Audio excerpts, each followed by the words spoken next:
Mega digital news, న్యాయం కోసం ప్రతి అక్షరం, న్యాయం కోసం ప్రతి అడుగు.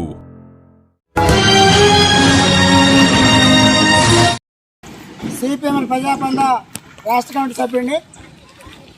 గోదావరి వరద బాధితులు వెల్లేర్పాడు, కుకునూరు మండలాలు, అదే మిగతా మండలాలకు సంబంధించి వేలాది మంది గ్రామాలు మొత్తం ఖాళీ చేసి పునరావాస కేంద్రాలకి వెళ్ళడం జరిగింది. గతంలో ఉన్నటువంటి జగన్మోహన్ రెడ్డి గారి ప్రభుత్వం 2022లో వచ్చినటువంటి గోదావరి వరదలు, ఆ తర్వాత వచ్చిన వరదలకు సంబంధించి గ్రామాలు ఖాళీ చేసిన నిర్వాసితులందరూ కూడా 2000 రూపాయలు నిత్యావసర వస్తువులు అన్నీ కూడా ఇవ్వడం జరిగింది. అదేవిధంగానే మన రాష్ట్ర ప్రభుత్వం, ఆంధ్రప్రదేశ్ రాష్ట్ర ప్రభుత్వం, ఎన్డీఏ ప్రభుత్వం ఏదైతే గ్రామాలలో గ్రామాలు ఖాళీ చేసినటువంటి నిర్వాసిత ప్రజలు పునరావాస కేంద్రాలకు వెళ్ళిన వాళ్ళకే బియ్యం కానీ కూరగాయలు కానీ రేషన్ ఇస్తూ ఉన్నారు. అదేవిధంగానే 3000 రూపాయల డబ్బులు కూడా నష్టపరిహారం ఇవ్వనటువంటి పరిస్థితి ఉంది.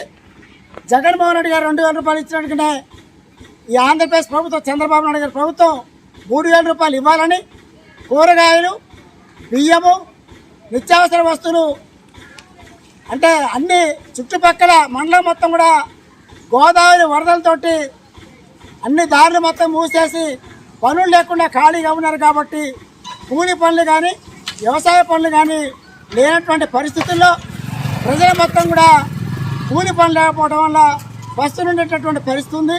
వీళ్ళందరినీ కూడా ప్రభుత్వం ఆదుకోవాలని చెప్పేసి రాష్ట్ర ప్రభుత్వాన్ని సిపిఎం ప్రజాపంద డిమాండ్ చేస్తూ ఉంది.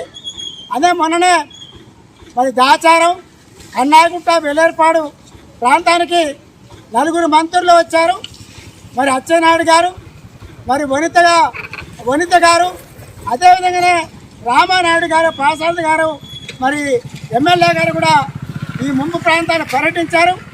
మరి రేషన్ కార్డు లేకపోయినప్పటికి కూడా వీళ్ళందరికీ ముంపుతో సంబంధం లేకుండా గోదావరి వరద బాధితులందరికీ కూడా మరి రేషన్ ఇవ్వాలని చెప్పేసి, 3000 రూపాయలు ఇవ్వాలని చెప్పేసి రాష్ట్ర ప్రభుత్వాన్ని సిపిఎం ప్రజాపందాగా డిమాండ్ చేస్తూ ఉన్నాం.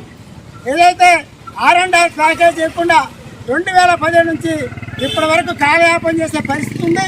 2017లో ఇచ్చినటువంటి పాత జీవో ఏదైతే ఉందో ఆ జీవోని రద్దు చేయాలని, కొత్త జీవో ఇవ్వాలని, 18 సంవత్సరాలు నిండిన యువకులందరికీ కూడా కట్టింపు తేదీ లేకుండా వీళ్ళందరికీ R&R ప్యాకేజ్ ఇవ్వాలని చెప్పేసి రాష్ట్ర ప్రభుత్వాన్ని, కేంద్ర ప్రభుత్వాన్ని సిపిఎం ప్రజాపంద డిమాండ్ చేస్తూ ఉంది. మెగా డిజిటల్ న్యూస్ టీం, న్యాయం కోసం ప్రతి అక్షరం, న్యాయం కోసం ప్రతి అడుగు.